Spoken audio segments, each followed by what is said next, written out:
Hello everyone and welcome to another battle video which I have for you guys.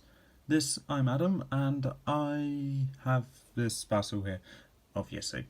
This battle is one that Lucas and I know all too well, as Lucas has gone against my team, this team multiple times and has not won a single one.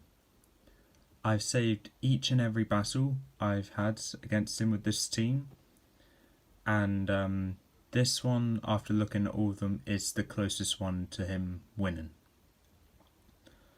I will say, this team has a certain strategy on it which I stick to with every battle I have of it, and the Mega on my team is Metagross, the Z-move user is Excadrill. Okay, so one certain strategy I have on this team every time I use it, as well as the Mega and Z-move user. Okay, and without any further ado, let's get right into this.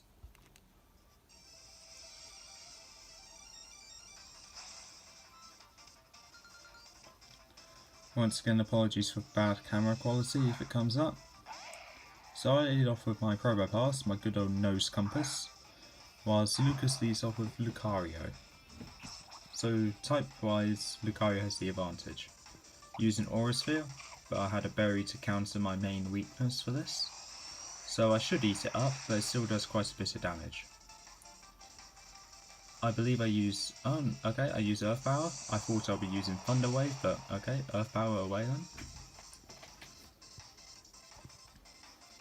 And Lucario uses another Aura Sphere, taking down my Probopass.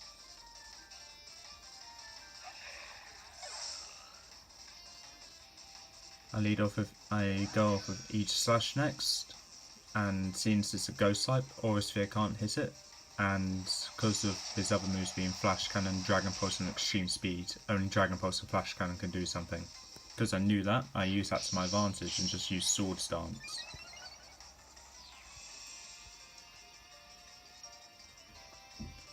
Lucas, realising that, withdrew and went out to Volcarona whilst I used the second Sword Stance.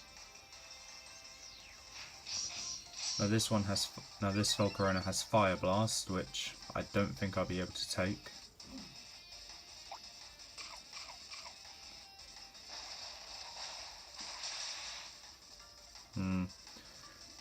But with Greed on my side, I used another Sword Stance.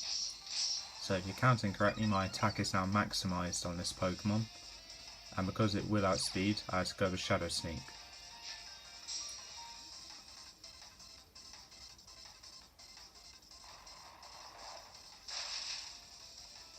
Which one-shotted, and I was lucky to not get infected with the Flame Body, but that's good. Electivire is out next. I use Shadow Sneak again because I'm being very greedy here with this power, and it takes it down as well. Lucario is out next. And you guessed it, another Shadow Sneak takes it down.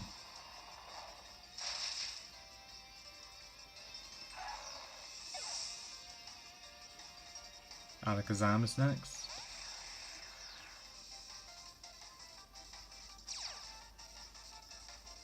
And with stance change, I just want to see what he'll do, so I use King Shield. Not even halfway through the battle and 3 of Lucas's Pokemon are already down. Shadow Ball comes out and takes down Aegis Slash. I remember why I did that now. Because Lucas said, alright, no more Shadow Sneak, so I was going to do King Shield and go with my second move, which was Iron Head. Shadow Balls next on the Magnezone. Thunder Wave paralyzes the Alakazam, and as we saw in a previous battle with this team, Alakazam's ability makes me paralyzed as well, but since I'm electric type, it doesn't work. Thunderbolt is next, and doesn't do much because Alakazam does have rather high special defense. Shadow Ball does just around the same. if not less. Flash Cannon's next, which is also stab like the Thunderbolt and does more than the Thunderbolt. And the Shadow Ball. So I got a bit unlucky with the paralysis hacks on Alakazam, but well, it's just luck that Lucas hadn't there. I go Metagross next, knowing that I'll outspeed, so I go straight with the Mega Evolution to boost my attack even higher than it already is, and make this 3-on-3 battle a little bit harder for him now. Earthquake. Obviously we'll finish off the Alakazam. And the next Pokemon I believe is out is the Drapion. Yep.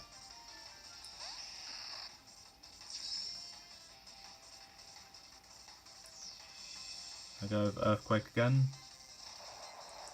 because it's super effective. And to my surprise it actually survived. It goes to Crunch. And that does a fair amount of damage. Since I outspeed, I went with Brick Break and just finished it off.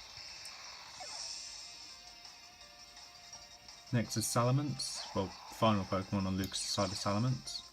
Intimidate will lower my attack though. And Salamence outspeeds using Flamethrower, which I believe takes me down. No? Okay. Meteor Mash I'm using, which is stab and my strongest move, does just around half and raises my attack back to normal. However, Salamence outspeeds, goes to Flamethrower and finishes me off.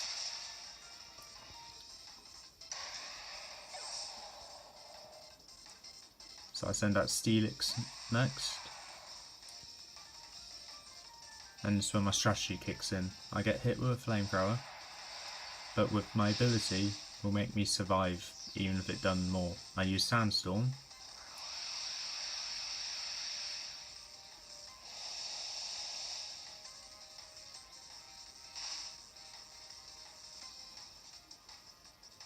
And the Flamethrower comes back, which finishes off the Steelix like I knew it would. And I go out with my last Pokemon being Excadrill. Now by looking at them, Salamence would outspeed, but due to the Sandstorm and my ability being Sand Rush, I was able to outspeed and finish off the Salamence with the strongest move this Excadrill has on him, which is of course Corkscrew Crash, the signature Z move to the Steel type team.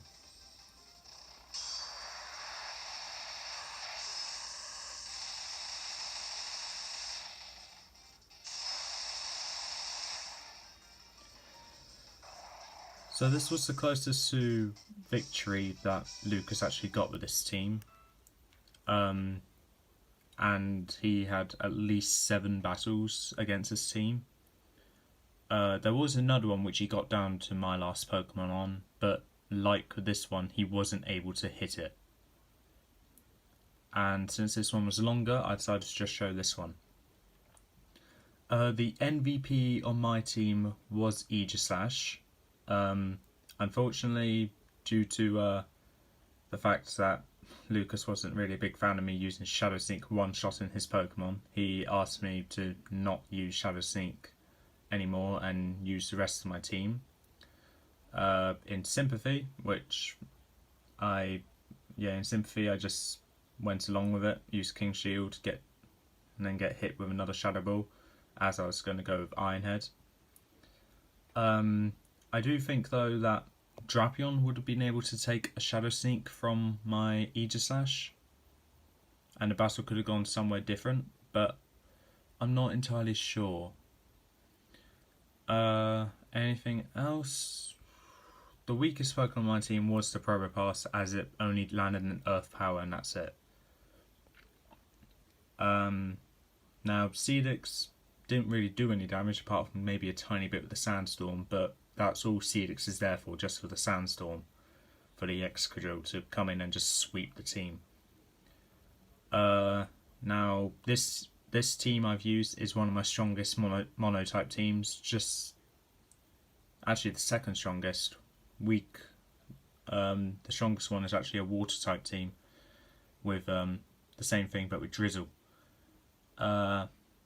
If anything, this team's actually one of my favourite teams to use, as I stick to the same strategy each time, and as you can see with Lucas, it's hard to counter.